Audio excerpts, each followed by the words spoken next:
Isithuphawu ikhanyise ngokusemthethweni amalamba asemgwaqweni asanda kufakwa ku-Olifantsfontein Road eMidrand ekuqaleni kwanamhlanje.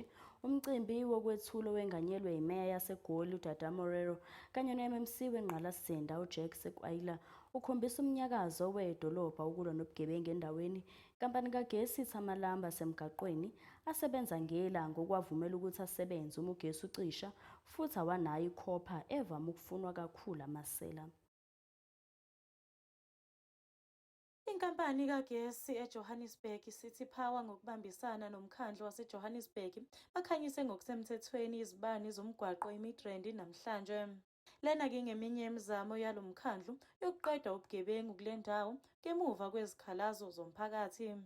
Umeya walo mkhandlu uDada Morero ukhuze izigebengu ezintshontsha ingqalasizinda kagesi. Send a message to the vandals that the solar lights that we have put there have no copper, so they have no use, so they should not cut them off because it will not help them. They will not be able to generate anything from those solar lights. Similar here, we have put quite dangerous electricity up there. If they touch there, they are going to be in trouble, they are going to be affected. So they must stay away from our street lights and allow our communities to enjoy them and drive in the evening without any fear. Kusenjalo sekomidini likameya kwingqalasizinda umnumzane uJack Sekwayila uthinteke kweyobugebengu ngaphakathi kwinkampani iCity Power. There's a case, was it Alex, where one of our employees, I think, is undergoing a case whereby he was found with a stolen cable. And it confirms the theory out there that our guys and contractors also involved.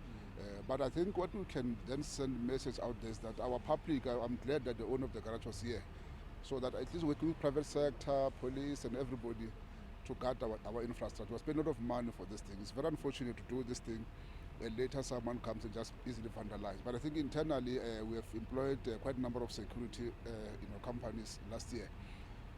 Not only warm bodies, but also the element of crime, intelligence gathering and so on. That's why we are moving in to arrest some of these criminals that are also working within cities.